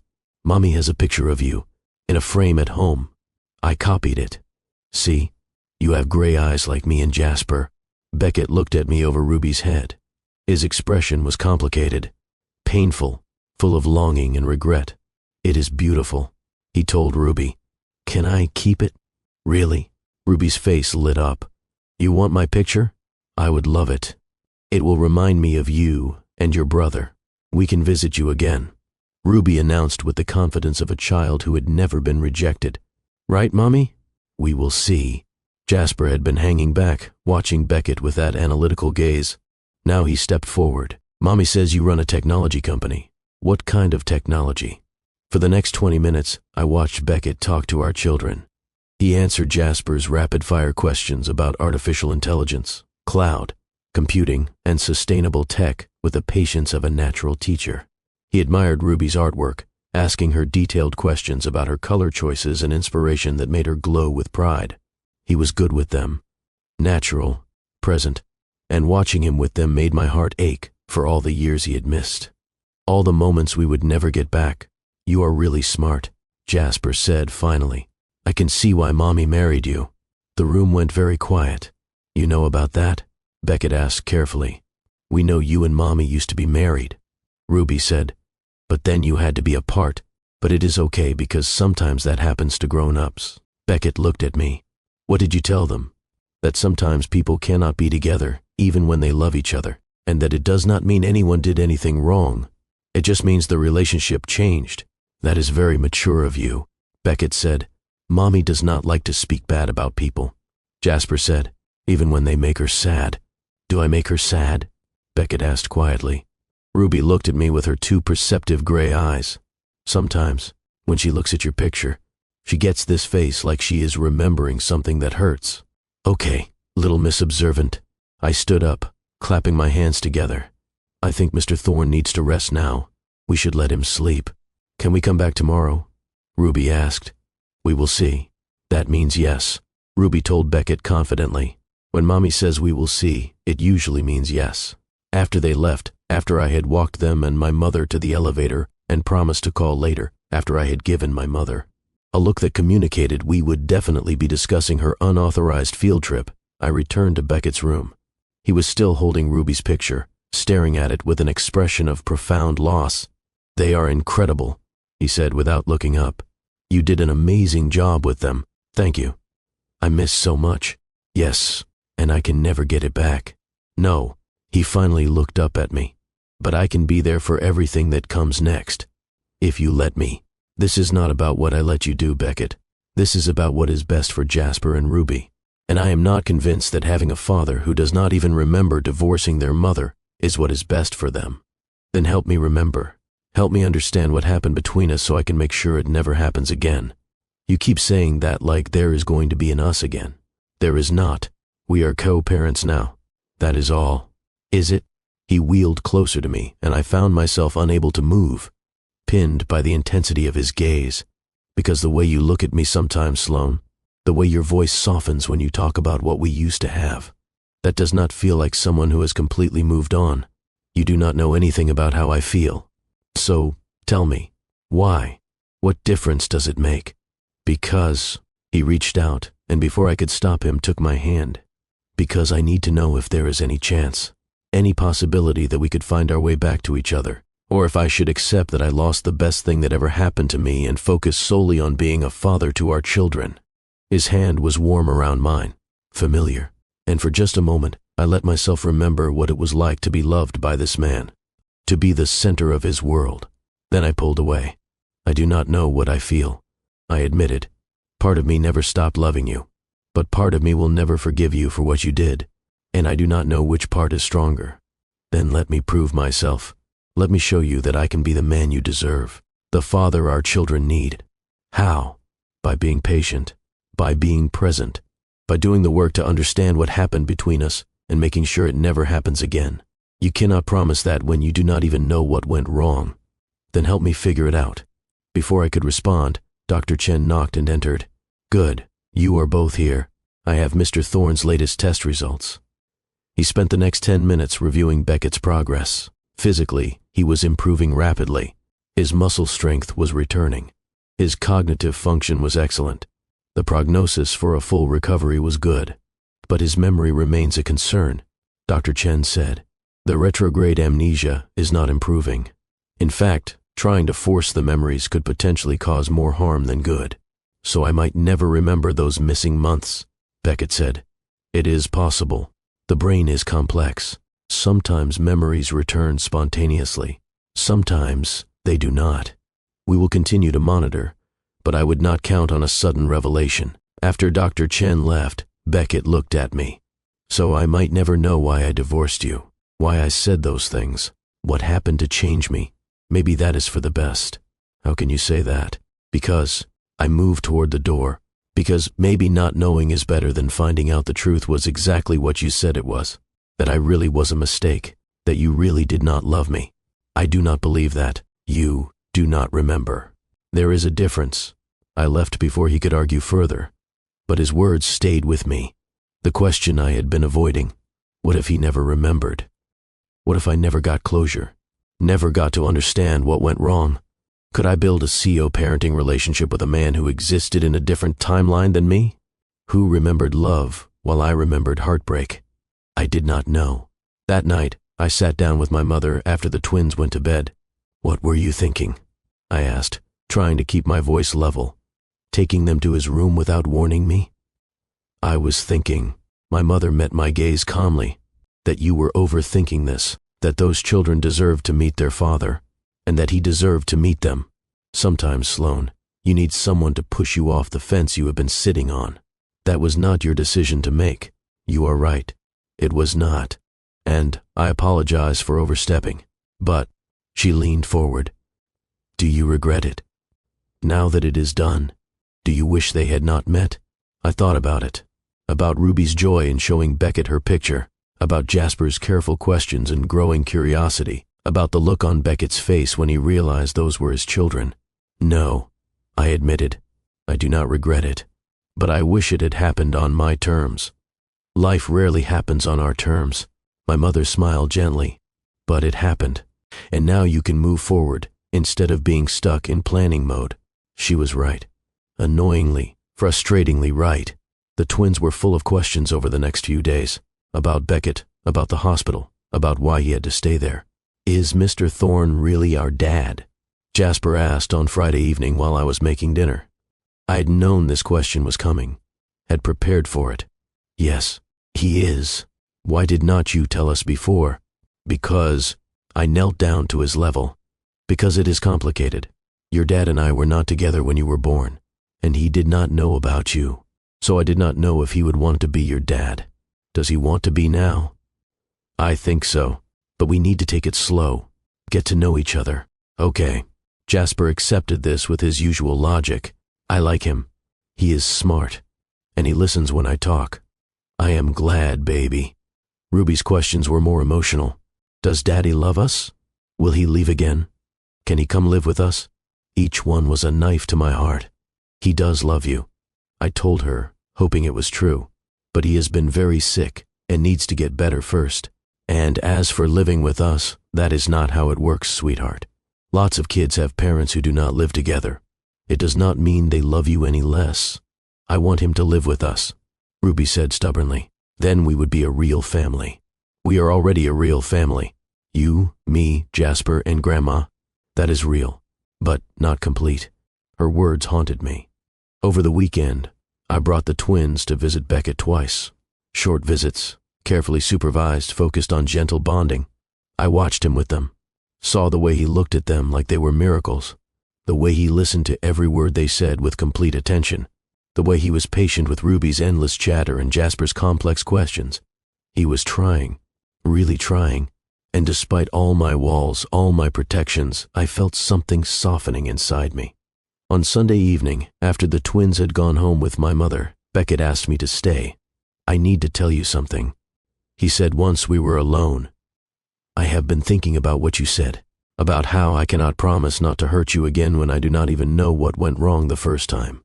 Okay, so I hired a private investigator. I stared at him. You did what? I need to know what happened in those missing months. Why I changed, why I divorced you. And if I cannot remember, maybe I can at least reconstruct it. Figure out what was going on in my life that would make me act that way. Beckett, I know it might seem like I am interfering, but Sloan, I have children now. Children I did not know existed. I have an ex-wife who looks at me with pain in her eyes even though she is trying to hide it. I have 5 years of missing time. I need answers. For all of us. What do you expect to find? I do not know. Business problems, maybe. Family pressure. Some kind of personal crisis. Something that would explain why I became someone neither of us recognize. And if you do not find anything, if it turns out you were just a man who fell out of love? Beckett shook his head firmly. That is not what happened. I know it. I know me.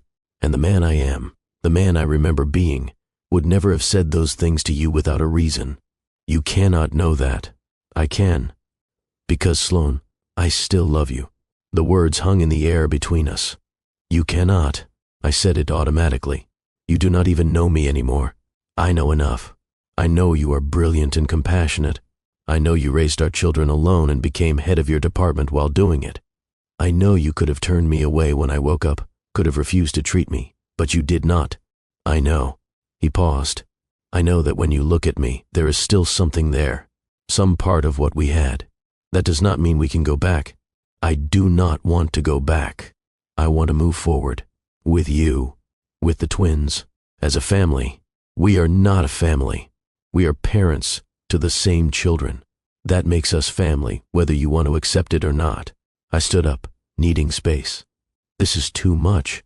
You are pushing too hard. I have lost 5 years. I do not have time to go slow. And that is exactly the problem. I turned to face him. You are approaching this like it is a business deal. Like if you just push hard enough, execute the right strategy, you will get the outcome you want. But relationships do not work that way, Beckett. Trust is not built through grand gestures and declarations. It is built through time and consistency and proof. Then let me prove it. How? You are in a hospital bed.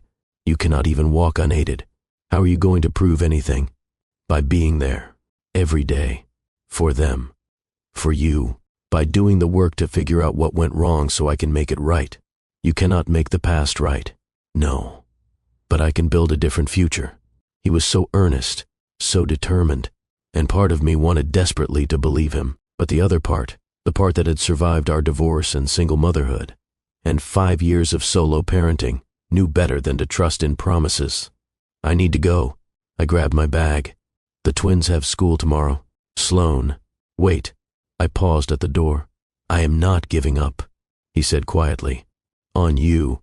On us. On the possibility that we could have the life we were supposed to have before everything fell apart. There is no us. Not yet. His smile was sad, but determined. But there will be. That week, I threw myself into work. Used the demands of the hospital to avoid thinking about Beckett's declaration, about the feelings it had stirred up. But avoiding him was impossible when he was my patient. I saw him daily for medical checks. watched his continued improvement. His mobility was returning rapidly. By midweek, he was walking short distances with a walker. By Friday, he was managing on his own, though still wobbly. His determination to recover was impressive and concerning.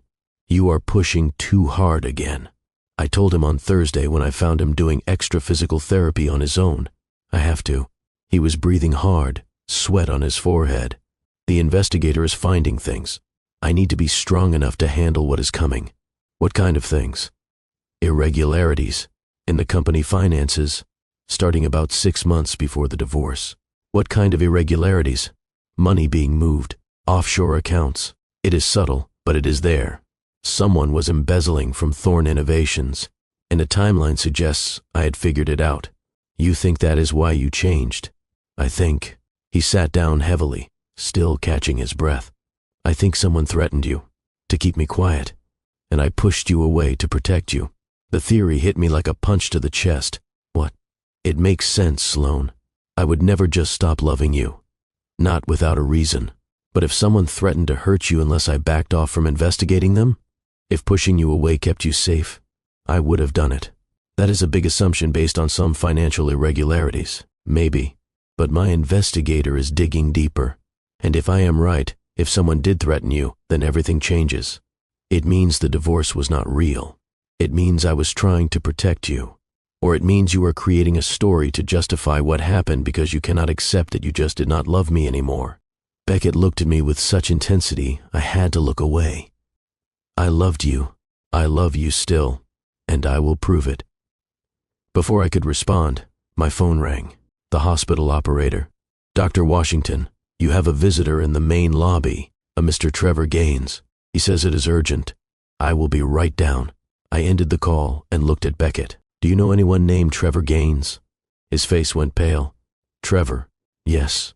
He is my business partner. Or was. Before the accident. He is here. Wants to see me.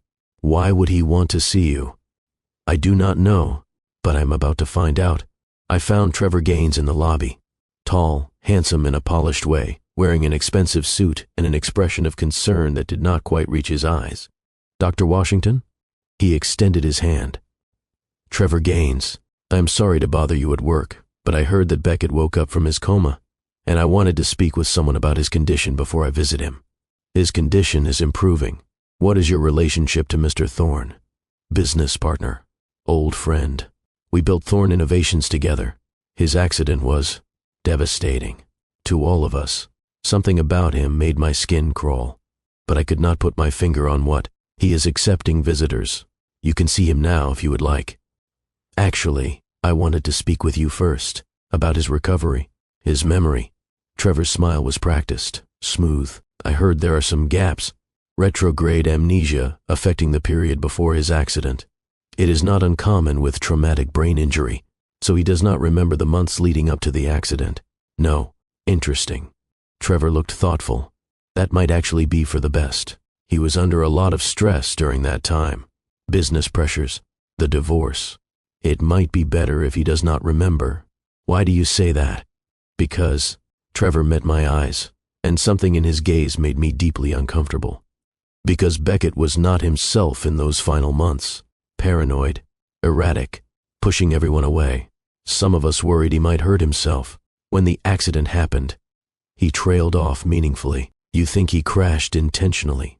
I think he was in a very dark place, and maybe it is better if he does not remember that darkness. Every instinct I had was screaming that something was wrong, that this smooth, concerned act was hiding something dangerous. I will let him know you are here." I kept my voice professional. "Room 4012. After Trevor left for the elevators, I stood in the lobby for a long moment. Then I pulled out my phone and called Beckett's room. He answered on the second ring. "Sloan? Trevor Gaines is on his way to your room. Do not tell him anything about the investigation. Do not mention the financial irregularities. Just be careful." "Why? What happened?" "I do not know, but something feels wrong about him." "I will be careful." "Sloan, thank you for warning me." After we hung up, I found myself walking toward the elevators. I told myself I was just being thorough, checking on a patient, but truthfully, I wanted to see Trevor and Beckett together. Wanted to see if my instincts were right. I reached the neurological floor in time to see Trevor entering Beckett's room. I positioned myself at the nurse's station where I could see through the window without being obvious. Trevor's body language was all wrong. He stood too far from the bed. His smile did not reach his eyes. And when Beckett asked him about the company, I saw something flash across Trevor's face. Fear, or maybe guilt. They talked for about 10 minutes. Then Trevor left, passing by the nurse's station without seeing me. I waited until he was gone, then went to Beckett's room. He looked shaken. What happened? He is lying, Beckett said immediately. About everything. He said the company has been struggling, that we were on the verge of bankruptcy before the accident, that I was making erratic decisions that threatened everything we had built. And that is not true. I have been reviewing financial records my investigator obtained. The company was thriving. Record profits, successful product launches. There was no financial crisis. So, why would he lie? Unless, Beckett's face hardened, unless he is the one who was embezzling, and he is trying to cover his tracks now that I am awake. That is a serious accusation. I know. That's why I need proof. Over the next week, Beckett's investigator worked overtime, and what he found was damning. Trevor Gaines had been systematically stealing from Thorne Innovations for over a year before Beckett's accident. Millions of dollars funneled into offshore accounts through a complex network of shell companies. The timeline matched perfectly with when Beckett had started changing, becoming distant, paranoid, according to Trevor's description, because Beckett had been investigating, had been getting close to discovering the truth. And the investigator found something else, maintenance records for Beckett's car, records that showed the brake lines had been tampered with. The accident was not an accident. It was attempted murder. When Beckett told me, I felt my world shift. He tried to kill you. I sat down heavily in the chair beside his bed. Trevor tried to kill you, and he probably threatened you first, to get me to back off. That is why I pushed you away. That is why I said those terrible things. I was trying to keep you safe. You do not know that for sure. But it makes sense. Everything makes sense now. My behavior, the divorce, the accident. He orchestrated all of it. What are you going to do? I am going to the police, with evidence, and I am going to make sure Trevor Gaines pays for what he did. Beckett. He looked at me, and I saw the man I had fallen in love with. Not the cold stranger who had divorced me. Not the confused patient who had woken from a coma. But the man I had married. Determined, passionate, fighting for what he believed in. I know this does not change anything between us, he said quietly. I still hurt you. Still made you believe I did not love you. But Sloan, I need you to know, the man who said those things to you was not really me. He was a man trying desperately to save the woman he loved. The tears I had been holding back finally fell. You should have told me, should have let me help. I know, and that was my mistake, not trusting you to be strong enough to face it with me. I would have stood by you. I know that now. His voice was rough with emotion. And I will regret not giving you that chance for the rest of my life. The police came that afternoon. Beckett gave them everything. The financial records, the evidence of embezzlement, the maintenance reports showing sabotage. They arrested Trevor Gaines at his office downtown. The news broke within hours. Billionaire's business partner arrested for embezzlement and attempted murder. The story was everywhere. And suddenly, everything I thought I knew about my divorce was different. Beckett had not stopped loving me. He had pushed me away to save me. The cruel things he had said were lies meant to make me leave before I got hurt. The divorce that had destroyed me was his desperate attempt at protection. I did not know how to feel about that. Relief that it had not been about me. Anger that he had not trusted me. Grief for all the years we had lost. All of it. I felt all of it at once. That night, after the twins were asleep, I sat in my dark living room and cried. For the marriage we had lost. For the years Beckett had missed with our children. For the pain we had both endured because he had tried to be a hero instead of a partner. My mother found me there an hour later. She did not say anything. Just sat beside me and held my hand while I fell apart. When I finally stopped crying, she spoke. What are you going to do? I do not know. Do you still love him? I never stopped. Then the question is not whether you love him. It is whether you can trust him again. Whether you can forgive him for not letting you be part of the solution, I do not know if I can. Then figure it out. My mother squeezed my hand. But do not let fear make the decision for you. Those children deserve to see their parents try. The next day, I requested a personal day from work, asked my mother to take the twins for the day, and went to see Beckett. He was in his room, reading through legal documents related to Trevor's arrest. He looked up when I entered, and something in my expression made him set the papers aside. "Sloan, I need to say some things, and I need you to listen without interrupting." He nodded. I took a deep breath. "I understand now why you did what you did. I understand that you were trying to protect me. But Beckett, you did not just push me away. You destroyed me. You made me believe I was not good enough, that I was a mistake, that loving you had been the worst decision of my life. Sloan, I am so sorry. I am not finished." I moved closer to the bed. "You took away my choice. You decided unilaterally that it was better to break my heart than to trust me with the truth. And in doing so, you denied me the chance to be your partner, to stand beside you through a crisis, to prove that our marriage was stronger than threats and danger. You are right. I should have trusted you. Yes, you should have." I felt tears threatening but pushed them back. "And because you did not, I spent 5 years believing I was unlovable. I raised our children alone. I rebuilt myself from scratch. And I did it thinking that the man I loved most in the world had thrown me away like garbage. I will never forgive myself for that. I do not need you to forgive yourself. I need you to understand that what you did, even with good intentions, was a betrayal. You betrayed my trust, our partnership, everything we had promised each other." Beckett's face was anguished. "I know, and I would give anything to go back and make a different choice. But you cannot, and I have to decide whether I can move forward knowing that when things got difficult, your instinct was to push me away rather than pull me closer. Can you?" His voice was barely a whisper. "Can you move forward? I do not know." I was honest. Part of me wants to. Part of me sees you with Jasper and Ruby and thinks we could be a family. But part of me is terrified that the next time life gets hard, you will make the same choice. You will decide I need to be protected rather than trusted. I will not. I swear to you, Sloan. I have learned. I will never make that mistake again. You cannot promise that. I can, because these 5 years of nothing, 5 years of missing my children grow up, 5 years without you, that is worse than any threat Trevor could have made. I would rather face danger with you beside me than spend another day without you. The words were everything I had wanted to hear 5 years ago. But were they enough now? I need time, I said finally. Time to process this, to figure out if I can trust you again. Take all the time you need. And in the meantime, we focus on the twins, on building your relationship with them, because they deserve a father, even if you and I never figure out how to be together again. Agreed. I moved toward the door, then paused. Beckett? Yes, I am glad you are alive. I am glad Trevor did not succeed, and I am glad our children will get to know their father. But I do not know if I can be your wife again. I do not know if I can risk my heart like that a second time. I understand. As I left his room, I felt something shift inside me. Not forgiveness, exactly, but maybe the first step toward it. The beginning of a path forward.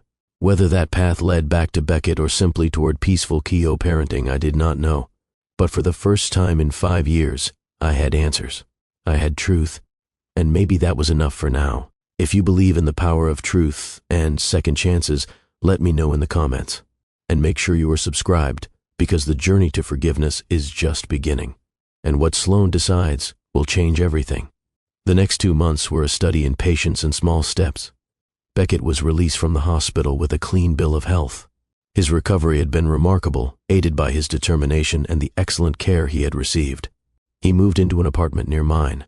Not presumptuous, not too close, but close enough to be present for the twins. And he was present, every day. He attended Ruby's preschool art show, where she proudly showed him every painting she had made that year. He helped Jasper build a model rocket, spending hours carefully explaining the physics of propulsion. He showed up for bedtime stories, weekend pancakes, trips to the park. He learned their routines, their favorite foods, what made them laugh, and what helped them calm down when they were upset. and he never, not once, pressured me for more than I was willing to give. We were co-parents, partners in raising the twins, friendly but carefully distant. Except sometimes, I would catch him looking at me with such longing it made my chest hurt. Or I would watch him with the children and remember what it felt like to be loved by him. Those moments were dangerous. Trevor Gaines was prosecuted. The evidence was overwhelming. Embezzlement.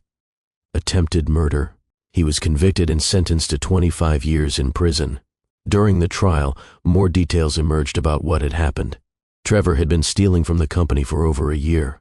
When Beckett started getting suspicious, Trevor had someone threaten me. Anonymous messages. A car that followed me. Small things designed to frighten without being traceable.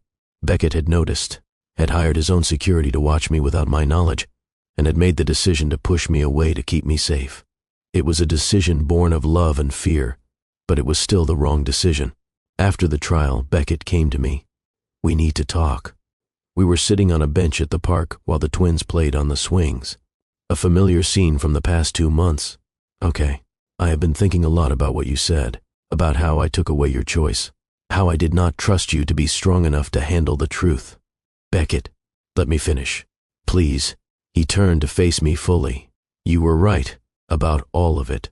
I was so focused on protecting you that I did not see how I was actually hurting you. I thought I was being noble, sacrificing our relationship for your safety. But really, I was being a coward. You were not a coward. You were scared. I was terrified of losing you, of something happening to you because of my business problems. And instead of trusting our partnership, I made a unilateral decision that destroyed us. Why are you telling me this now? Because, he took a deep breath, because I want you to know that I have learned. I have spent 2 months watching you parent our children with wisdom and patience, watching you navigate your career and your personal life with strength I cannot even comprehend. And I finally understand what I failed to see before. What is that? That you do not need me to protect you. You need me to stand beside you, to trust you, to be your partner, not your guardian. The words settled into my chest like puzzle pieces finally finding their place. I still love you, he continued. I have never stopped loving you, but I understand that love is not enough. You need to be able to trust me, and I know I have not earned that yet. No, you have not. So I am asking, give me a chance to earn it, not through grand gestures, not through pushing, but through time and consistency and proving that I can be the partner you deserve. I looked at him, really looked at him, at the man who had broken my heart and then spent 2 months quietly putting in the work to understand why, who showed up for our children every single day without fail, who had learned patience and humility. He was different from the man I had married, changed by trauma and loss and hard lessons, but maybe I was different too. Okay, I said finally. Okay, we can try. Slowly, carefully. But we can try. The smile that broke across his face was like sunrise. Really? But Beckett, if you ever, and I mean ever, try to protect me by pushing me away again, we are done. Forever. No second chances. I will not. I swear to you. From now on, we face everything together. Together. The word felt foreign and familiar all at once. Over the next months, we rebuilt what we had lost. Not the same relationship. Something new. Something forged through honesty and hard lessons. We went on dates. Carefully planned evenings where we learned each other all over again. Not the people we had been, but the people we had become. We talked, really talked, about our fears and hopes, and everything in between. No more secrets, no more protection through distance. And slowly, carefully, I let myself trust him again. The twins noticed, of course. Children always do. Are you and Daddy getting married again? Ruby asked one evening while I was tucking her in. I do not know, sweetheart. Maybe someday. I hope so. She snuggled into her blankets. I like it when we are all together. It feels right. It did feel right. That was what scared me. 6 months after Beckett woke from his coma, he asked me a question. We were at his apartment. The twins were asleep in the room he had set up for them, complete with Ruby's artwork on the walls and Jasper's model rockets on the shelves. Sloan. He took my hand. I have something to ask you. My heart rate spiked. Okay, not that. He smiled, reading my panic. Not yet. I know you need more time, but I wanted to ask, would you consider family therapy, the four of us together, to help us navigate this new dynamic? The request surprised me and touched me. You want to go to therapy? I want us to have every tool possible to make this work, to make sure Jasper and Ruby feel secure, to give us the best chance at building something lasting. That sounds like a good idea. Yeah? Yeah. We started family therapy the following week. It was hard, emotional. There were sessions where we all cried, where old wounds were reopened, where progress felt impossible. But we kept showing up, all four of us, doing the work. And slowly, we became a family. Not perfect, not without scars, but real, honest, built on truth instead of secrets. 1 year after waking from his coma, Beckett proposed. Not with a grand gesture, not with a public declaration, just the two of us, sitting on the beach at sunset where he had proposed the first time. With the twins building sandcastles nearby and the waves rolling in. I know I already asked you this once, he said quietly. 7 years ago in almost this exact spot. But that was a different life, different people. So I want to ask again. He pulled out a ring. Not the same one from before. Something new. Sloane Hartley.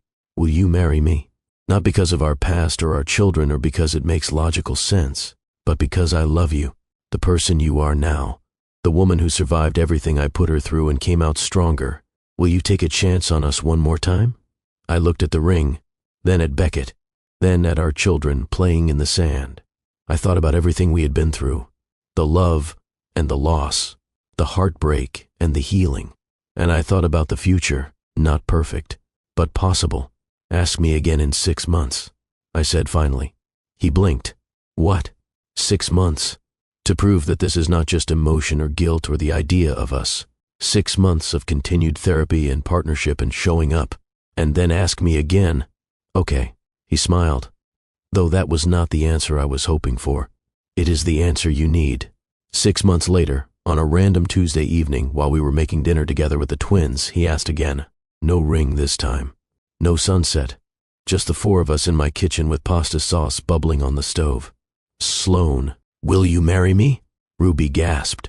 Jasper looked up from his homework with interest, and I, surrounded by the family we had built from broken pieces, said yes. We were married 3 months later. Small ceremony. Just family and close friends. The twins as our wedding party. Ruby insisted on painting a special portrait for the occasion. Our family, she said. Complete. Jasper gave a short speech about the statistical probability of people who divorce and remarry staying together. It was very encouraging, he said with perfect seriousness, making everyone laugh. As I walked down the aisle toward Beckett, I thought about the journey that had brought us here, the heartbreak and the healing, the years apart and the slow rebuilding. This was not the fairy tale I had imagined when I married him the first time. It was better, real, earned. When we exchanged vows, they were different too. Not just promises of love, but promises of trust, of communication, of facing everything together. I promise to trust you with the truth, Beckett said, his voice thick with emotion.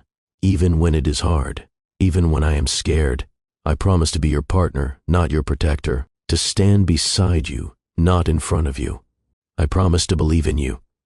I responded, to give you the chance to prove yourself, to build this marriage on honesty instead of secrets, and to love you, not just for who you were or who you might be, but for exactly who you are. When we kissed to seal our marriage, our children cheered, and for the first time in years, I felt complete. The epilogue.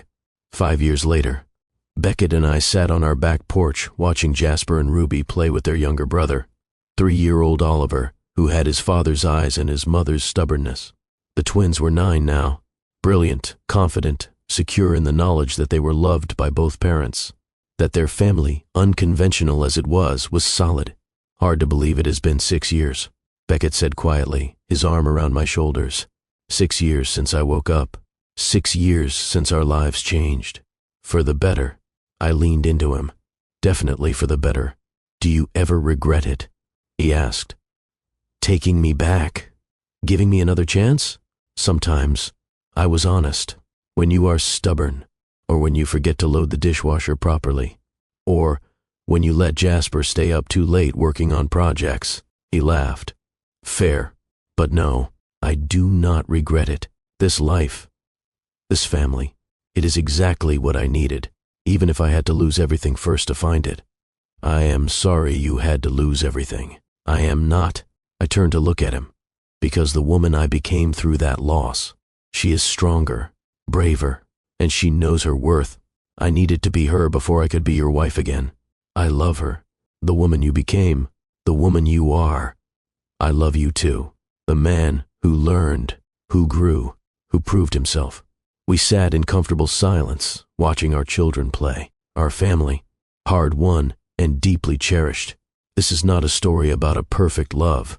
It is a story about a love that survived imperfection, about two people who lost each other and found their way back through honesty, patience, and the kind of hard work that builds something lasting.